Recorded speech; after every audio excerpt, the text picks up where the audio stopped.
1,12,00,000 ആൾക്കാരാണ് റെയിൽവേയുടെ group D എക്സാമിന് അപ്ലൈ ചെയ്തിട്ടുള്ളത് എന്ന് വെച്ചാൽ രാജ്യത്തിന്റെ ആകെ ജനസംഖ്യയുടെ ഏതാണ്ട് 1% ആൾക്കാർ അപ്ലൈ ചെയ്ത പരീക്ഷ. ആ പരീക്ഷയ്ക്ക് ക്വാളിഫിക്കേഷനിൽ ഒരു തർക്കമുണ്ടായി. ആ തർക്കത്തിന്റെ പുറത്ത് കോടതി ഏതാണ്ട് 7-8 തവണ നീട്ടി കൊണ്ടുപോകുന്ന ഒരു കേസ്. ഓഗസ്റ്റ് 18 കാറ്റിന്റെ ഒരു ഹിയറിംഗ് ഈ കേസിന്റെ മേലുണ്ടായിരുന്നു. ഞാൻ ഇതിന്റെ ഫുൾ ഡീറ്റെയിൽസ് പറഞ്ഞുതരാം. അപ്പോൾ ഇന്നലെ നടന്ന ആ ഒരു ഹിയറിംഗ് എന്ത് സംഭവിച്ചു? ഒരുപാട് പേര് ചോദിച്ചൊരു ക്വസ്റ്റ്യൻ ആണ്. എന്ത് സംഭവിച്ചു? വിധി വന്നായിരുന്നോ? ക്വാളിഫിക്കേഷൻ എന്തെങ്കിലും ഒരു തീരുമാനമായോ? നോക്കുക. ഇവിടെ കിടക്കുന്ന സ്റ്റാറ്റസ് നിങ്ങൾ നോക്കി, പെൻഡിങ് ആണ്. പെൻഡിങ്. കാറ്റിന്റെ സ്റ്റാറ്റസ് നോക്കുകയാണെങ്കിൽ പെൻഡിങ് ആണ്. എന്ന് വെച്ചാൽ ഇന്നലെയും ആ കേസ് ഹിയറിംഗ് നടന്നിട്ടില്ല. മറ്റൊരു ദിവസത്തേക്ക് ആ കേസ് നീട്ടി വച്ചായിരുന്നു. നമുക്ക് ഈ കേസിന്റെ ഒരു ഫുൾ ഹിസ്റ്ററി നോക്കുകയാണെങ്കിൽ ജസ്റ്റ് അറിയാത്തവർക്ക് വേണ്ടി ഞാനൊന്ന് ഡീറ്റെയിൽ ആയിട്ട് ഒന്ന് എക്സ്പ്ലെയിൻ ചെയ്തുതരാം. നോക്കുക, 2018-2019 ഗ്രൂപ്പ് ഡി നോട്ടിഫിക്കേഷന് മുമ്പായിട്ട് റെയിൽവേയുടെ ലെവൽ 1, അതായത് ഗ്രൂപ്പ് ഡി നോട്ടിഫിക്കേഷന് മുമ്പായിട്ട് ഇതിന്റെ ക്വാളിഫിക്കേഷൻ എന്തായിരുന്നു? IT ആയിരുന്നു ഇതിന്റെ ക്വാളിഫിക്കേഷൻ. ഓക്കെ, ഇപ്പോൾ 2018-ലും 2019-ലും റെയിൽവേയുടെ ഗ്രൂപ്പ് ഡി നോട്ടിഫിക്കേഷൻ വന്നു. നോട്ടിഫിക്കേഷൻ വന്നപ്പോൾ ക്വാളിഫിക്കേഷൻ IT ആയതുകൊണ്ട് തന്നെ നോർത്ത് ഇന്ത്യയിലെ ആൾക്കാർക്ക് അത്യാവശ്യം നന്നായിട്ട് സ്ട്രൈക്ക് സ്റ്റാർട്ട് ചെയ്തു. അപ്പോൾ ആ സമയത്ത് റെയിൽവേ എന്ത് ചെയ്തു? റെയിൽവേ ഇതിന്റെ ക്വാളിഫിക്കേഷൻ മാറ്റിയിട്ട് എന്താക്കി? ക്വാളിഫിക്കേഷൻ 10th പാസ് ആക്കി ക്വാളിഫിക്കേഷൻ മാറ്റിയായിരുന്നു.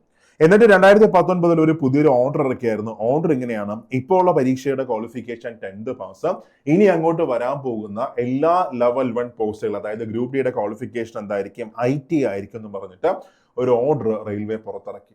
അതിനുശേഷം 2024 റെയിൽവേയുടെ നോട്ടിഫിക്കേഷൻ വന്ന സമയത്ത് വീണ്ടും ക്വാളിഫിക്കേഷൻ എന്താക്കി മാറ്റി? 10th പാസ് ആയിട്ട് വീണ്ടും ക്വാളിഫിക്കേഷൻ മാറ്റിയായിരുന്നു. ക്വാളിഫിക്കേഷൻ വീണ്ടും 10th പാസ് ആക്കി. ഓക്കെ, അപ്പൊ ആ സമയത്ത് ITക്കാരെല്ലാം കൂടെ എന്ത് ചെയ്തു? കോടതി പോയി സമീപിച്ചു. അവിടെ സംഭവിച്ചത് എന്താണെന്ന് ചോദിച്ചാൽ ഞാൻ നിങ്ങൾക്ക് സ്ട്രക്ചർ പറഞ്ഞുതരാം, നിങ്ങൾക്ക് മനസ്സിലാക്കാൻ വേണ്ടിയിട്ട്. അതായത് തൊഴിൽ പരമായിട്ടുള്ള എല്ലാ കേസുകളും ഹിയർ ചെയ്യുന്നത് സെൻട്രൽ അഡ്മിനിസ്ട്രേറ്റീവ് ട്രിബ്യൂണലാണ്. കാറ്റ് എന്ന് നമ്മൾ പറയും. നമ്മൾ കേരളത്തിലും അതേപോലെ ഉണ്ട്, കേരള അഡ്മിനിസ്ട്രേറ്റീവ് ട്രിബ്യൂണൽ. ഇവിടെ സെൻട്രൽ തൊഴിൽപരമായിട്ടുള്ള എല്ലാ കേസുകളും ഹിയർ ചെയ്യുന്നത് കാറ്റാണ്. ഈ കാറ്റിന്റെ മുകളിലാണ് ഹൈക്കോർട്ട് വരുന്നത്. ഈ ഹൈക്കോർട്ടിന്റെ മുകളിലാണ് സുപ്രീം കോർട്ട് വരുന്നത്. ഇങ്ങനെയാണ് ഒരു ഹയറാർക്കി പോകുന്നത്. ഓക്കെ, അപ്പൊ ഫസ്റ്റ് ഈ കേസ് നേരെ ആരുടെ അടുത്തേക്ക് എത്തി? കാറ്റിന്റെ അടുത്തേക്ക് എത്തി. സോ കാറ്റിന്റെ അടുത്തേക്ക് എത്തിയപ്പോൾ കാറ്റ് കുറെ ഹിയറിംഗ് ഒക്കെ ചെയ്ത ശേഷം എന്ത് സംഭവിച്ചു? ഈ കേസ് നേരെ ഡൽഹി ഹൈക്കോർട്ടിലോട്ട് വിട്ടായിരുന്നു. അപ്പൊ ഡൽഹി ഹൈക്കോർട്ടിലേക്ക് കേസ് വിട്ടപ്പോൾ അവിടെ ആരും ചിരിക്കരുത്, നോക്കുക, 5-3-2025 ഡൽഹി ഹൈക്കോർട്ടിന്റെ അടുത്ത് ഈ കേസ് എത്തിയായിരുന്നു. അതിനുശേഷം നെക്സ്റ്റ് ഹിയറിംഗിന് വെച്ചു. നെക്സ്റ്റ് ഹിയറിംഗ് ഡേറ്റ് വരുന്നത് 6-3-2025. അതിനുശേഷമുള്ള ഹിയറിംഗ് നോക്കുകയാണെങ്കിൽ 28-3-2025 നെക്സ്റ്റ് ഹിയറിംഗ് വെച്ചായിരുന്നു. അപ്പൊ ആ സമയത്ത് എന്ത് ചെയ്തു? ആ ജഡ്ജ് മാറി. ജഡ്ജിന് കേസ് താല്പര്യമില്ല, സോ പുള്ളിയെ മാറ്റണം എന്ന് പറഞ്ഞ് പുള്ളി ഒരു ഓർഡർ ഇട്ടു. അങ്ങനെ മറ്റൊരു ജഡ്ജിലേക്ക് ആ കേസ് പോയി. അതിനുശേഷം ആ കേസ് വീണ്ടും നീട്ടി. 9-4-2025 കേസ് നീട്ടിയായിരുന്നു. നെക്സ്റ്റ് ഹിയറിംഗ് വെച്ചു. അതിനുശേഷം വീണ്ടും അടുത്ത ഹിയറിംഗ് വന്നു. 26-4-2025 നെക്സ്റ്റ് ഹിയറിംഗ് വെച്ചു. പക്ഷെ അന്ന് 4ാമത്തെ ശനിയാഴ്ച, അതായത് ജൂലൈയിലെ 4ാമത്തെ ശനിയാഴ്ച ആയതുകൊണ്ട് തന്നെ അന്നും ഹിയറിംഗ് നടന്നില്ല. എന്നിട്ട് ഹിയറിംഗ് എന്നത്തേക്ക് മാറ്റി? 28-4-2025 ഹിയറിംഗ് മാറ്റി. അപ്പൊ ഹിയറിംഗ് മാറ്റിയപ്പോൾ ഡൽഹി ഹൈക്കോർട്ട് പറഞ്ഞു, ഓക്കെ, ഇത് ഞങ്ങളുടെ പരിധിയിൽ വരുന്ന ഒരു കേസല്ല. ഈ കേസ് വീണ്ടും തിരിച്ചാർക്ക് കൊടുത്തായിരുന്നു? കാറ്റിന് കൊടുത്തായിരുന്നു. സെൻട്രൽ അഡ്മിനിസ്ട്രേറ്റീവ് ട്രിബ്യൂണലിന് ഈ കേസ് വീണ്ടും കൊടുത്തു. എന്നിട്ടൊരു നിർദ്ദേശം കൊടുത്തു, 1 മാസത്തിനകം എന്തെങ്കിലും ഒരു തീരുമാനമാക്കണം. അങ്ങനെ അതിന്റെ ഫലമായിട്ട് ഈ കേസ് ഓഗസ്റ്റ് 18, അതായത് ഇന്നലെ ഓഗസ്റ്റ് 18 ഹിയറിംഗിന് വേണ്ടി കാറ്റ് മാറ്റി വെച്ചായിരുന്നു. പക്ഷേ ഇന്നലെ എന്ത് സംഭവിച്ചു? ഓഗസ്റ്റ് 18 ഒന്നും സംഭവിച്ചില്ല. ആ കേസ് ഹിയറിംഗിന് എടുത്തില്ല, പകരം മറ്റൊരു തീയതിയിലേക്ക് മാറ്റി. പുതിയ ഡേറ്റ് എന്നാണെന്നുള്ള ഡീറ്റെയിൽസ് ബാക്കിയൊന്നും വന്നിട്ടില്ല. മറ്റൊരു ഡേറ്റിലേക്ക് അങ്ങ് മാറ്റിയായിരുന്നു. ഒന്ന് ആലോചിച്ച് നോക്കിയ മക്കളെ, രാജ്യത്തിന്റെ ആകെ ജനസംഖ്യയുടെ 1% ആൾക്കാരെ ബാധിക്കുന്ന ഒരു ഇഷ്യൂ ആണ്. എന്നിട്ട് അതിന്റെ ഒരു സീരിയസ്നെസ് ഉണ്ടോ? എത്ര തവണ ഒരു കേസ് മാറ്റി കൊണ്ടുപോവുകയാണ്. അപ്പൊ പഠിക്കുന്ന കുട്ടികൾ മൊത്തം കാത്തിരിക്കുകയാണ്, എന്തെങ്കിലും മാറ്റം വരുമോ, ക്വാളിഫിക്കേഷനിൽ മാറ്റം വരുമോ, പഠിക്കേണ്ട ആവശ്യമുണ്ടോ, അങ്ങനെയൊക്കെ കാത്തിരിക്കുകയാണ്. ഒരുപാട് പേരെ മുൾമുനയിൽ നിൽക്കുന്നു എന്ന് നമുക്ക് പറയാം. അപ്പോൾ അവരോടെല്ലാം എനിക്ക് പറയാനുള്ളൊരു തിങ് എന്താണെന്ന് ചോദിച്ചാൽ, മക്കളെ, ഇത് ഇന്ത്യയാണ്. ഇതിനകത്ത് എല്ലാം ഉണ്ട്. ഞാൻ ഈ പറഞ്ഞതിനകത്ത് എല്ലാം ഉണ്ട്. ഇത് ഇന്ത്യയാണ്. ഓക്കെ, തമിഴിൽ പറയുന്ന പോലെ തന്നെ ഇത് ഇന്ത്യയാണ്. ഓക്കെ, അപ്പൊ ഇവിടെ നോക്കുക, 1,12,00,000 ആൾക്കാർ അപ്ലൈ ചെയ്തൊരു പരീക്ഷ. ഇത്രയും പേർക്കൊക്കെ റീഫണ്ട് കൊടുക്കുക എന്ന് പറഞ്ഞത് നടക്കുന്ന കേസാണോ? ഒരിക്കലുമല്ല. മാത്രമല്ല, റെയിൽവേ ഒരു പൊതുമേഖലാ സ്ഥാപനം. ഒരു പൊതുമേഖലാ സ്ഥാപനത്തിൽ ഒരു കോടതിക്ക് ഇടപെടുന്നതിന് ഒരു ലിമിറ്റേഷൻ ഉണ്ട്, ഒരു പരിമിതിയുണ്ട്. അവർക്ക് തീരുമാനിക്കാം ഓരോ സമയത്തും എന്താണ് ക്വാളിഫിക്കേഷൻ വേണ്ടത്, ബാക്കിയെല്ലാം. ഓക്കെ, അപ്പോൾ ഈ കേസിന്റെ വിധി കാത്തിരിക്കുന്ന എല്ലാവരും മക്കളെ ഇതിൽ ഫോക്കസ് ആവാതെ നിങ്ങളുടെ പ്രിപ്പറേഷനിൽ നിങ്ങൾ ഫോക്കസ് ആവും. പക്ക നിങ്ങളുടെ പ്രിപ്പറേഷനിൽ നിങ്ങൾ ഫോക്കസ് ആയിരിക്കും. ഞാൻ ഈ പറയുന്നത് എന്താണെന്ന് ചോദിച്ചാൽ ഇവിടെ ഒന്നും സംഭവിക്കാൻ പോകുന്നില്ല. എക്സാം ഒക്കെ എന്തായാലും നടക്കും. ചിലപ്പോൾ ഇച്ചിരി താമസിക്കാൻ ചാൻസ് ഉണ്ട്, അത്ര മാത്രമേ ഉള്ളൂ. വേറെ ഒന്നും സംഭവിക്കാനില്ല. എക്സാം ഒക്കെ കൃത്യമായിട്ട് നടക്കും, നിയമനം നടക്കും, ജോലിയിലേക്ക് ആൾക്കാർ കയറിപ്പോവും. ഇതിൽ ഇങ്ങനെ നോക്കിയിരിക്കുന്ന എല്ലാവരും തേഞ്ഞു പോവും. മറിച്ച് പഠിക്കുന്ന ആൾക്കാർ മൊത്തം എന്ത് ചെയ്യും, ജോലിയിലേക്ക് കയറിയപ്പോൾ. ഇതാണ് സംഭവിക്കാൻ പോകുന്നത്. ഓക്കെ, അപ്പോൾ നോക്കുക, ഏതാണ്ട് 32,000 വേക്കൻസിയാണ് നിലവിലുള്ളത്. 32,000 വേക്കൻസി. ഞാൻ വേക്കൻസിയുടെ എണ്ണം പറയാൻ കാരണം നിങ്ങൾ ഇപ്പോഴത്തെ CGL വേക്കൻസി മൊത്തം നോക്കുക, CHSL വേക്കൻസി മൊത്തം നോക്കുക, റെയിൽവേയുടെ NTPC ഗ്രാജുവേറ്റ് വേക്കൻസി നോക്കുക, അണ്ടർ ഗ്രാജുവേറ്റ് വേക്കൻസി ഒന്ന് നോക്കുക. ചിലപ്പോൾ എല്ലാം കൂടെ കൂട്ടിയാലും ഇത്രയും വേക്കൻസി എന്ത് ചെയ്യത്തില്ല, വരത്തില്ല. അത്രമാത്രം നിയമനങ്ങൾ നടക്കുന്ന ഒരു പരീക്ഷ. മാത്രമല്ല നിലവിൽ 72,000 ഒഴിവുകളുണ്ട്. 32,000 വേക്കൻസി വെച്ചിട്ട് നോട്ടിഫിക്കേഷൻ വന്നായിരുന്നു. ഉറപ്പായിട്ടും ഇനിയും വേക്കൻസി ഉയരും. അതായത് 72,000 ഒന്നും പോയില്ലെങ്കിലും ഏതാണ്ട് 50,000-ഓളം നിയമനങ്ങൾ നമുക്ക് പ്രതീക്ഷിക്കാൻ പറ്റും. ഇത് ലെവൽ 1 പോസ്റ്റ് ആണെങ്കിലും സാലറി അടുത്ത വർഷം 2026 ജനുവരി 1-ന് 8th പേ കമ്മീഷൻ വരാൻ പോവുകയാണ്. അപ്പോൾ നിങ്ങൾക്ക് ഏറ്റവും ചുരുങ്ങിയത് 40,000 പ്ലസ് സാലറി കിട്ടും. മാത്രമല്ല പ്രൊമോഷൻ ചാൻസും ബാക്കിയെല്ലാം വളരെ വളരെ വളരെ കൂടുതലുമാണ്. നിങ്ങൾക്ക് ഹയർ ക്വാളിഫിക്കേഷൻ ഉണ്ടോ, നിങ്ങൾക്ക് എന്ത് ചെയ്യാൻ പറ്റും, ഡിപ്പാർട്ട്മെന്റ് ടെസ്റ്റ് എഴുതി മേളിലോട്ട് പോകാൻ പറ്റും. അങ്ങനെ പ്രൊമോഷൻ ചാൻസ് ഉണ്ട്. ജോലി ഇച്ചിരി പാടാണ്, ഞാൻ അംഗീകരിക്കുന്നത്. പക്ഷേ ഒരു ജോലി വേണമെന്ന് ആവശ്യമുള്ളവർക്ക് ആ പാടൊന്നും ഒരു പ്രശ്നമില്ല. ജോലിയാണ് അത്യാവശ്യം, സാലറിയാണ് അത്യാവശ്യം. ഓക്കെ, അപ്പോൾ അവർക്കെല്ലാമുള്ള ഏറ്റവും മികച്ച ചാൻസ്. എന്താണ് ഈ ജോലിയുടെ പ്രത്യേകത, എന്തുകൊണ്ട് ഇത്രയും ആൾക്കാർ അപ്ലൈ ചെയ്യുന്നു? ഞാനിപ്പോൾ ചെന്നൈയുടെ കേസ് മാത്രം എടുക്കുകയാണ്, കൂടുതൽ ഡീറ്റെയിൽസ് ഒന്നും ഞാൻ പറയുന്നില്ല. ഓക്കെ, നോക്കുക, ചെന്നൈയിൽ 1,63,586 പേര് UR കാറ്റഗറിയിൽ അപ്ലൈ ചെയ്തേക്കാണ്. അപ്പൊ അവിടെ എത്ര വേക്കൻസി ഉണ്ടെന്ന് വെറുതെ ഒന്ന് നോക്കി. അവിടെ എത്ര വേക്കൻസി ഉണ്ട് URൽ? 1089 വേക്കൻസി. എന്ന് വെച്ചാൽ നമ്മൾ ഡിവൈഡ് ചെയ്തെടുക്കുകയാണെങ്കിൽ 1,63,000 ഡിവൈഡഡ് ബൈ 1089 എന്ന് വെച്ചാൽ അപ്ലൈ ചെയ്യുന്ന 150 ഒരാൾക്ക് ജോലി. 150 ഒരാൾക്ക് ജോലി. ഇപ്പൊ URലെ സീറ്റ് URന് മാത്രമാണെന്ന് ഞാൻ പറയുന്നില്ല. URന്റെ കട്ട് ഓഫ് ഒരാൾ കയറി മേലോട്ട് വരികയാണെങ്കിൽ അയാൾ ബാക്കിയുള്ള റിസർവേഷൻ ആനുകൂല്യങ്ങളൊന്നും എടുത്തിട്ടില്ല എങ്കിൽ അയാൾക്കും എന്ത് ചെയ്യാൻ പറ്റും, ക്ലെയിം ചെയ്യാൻ പറ്റും.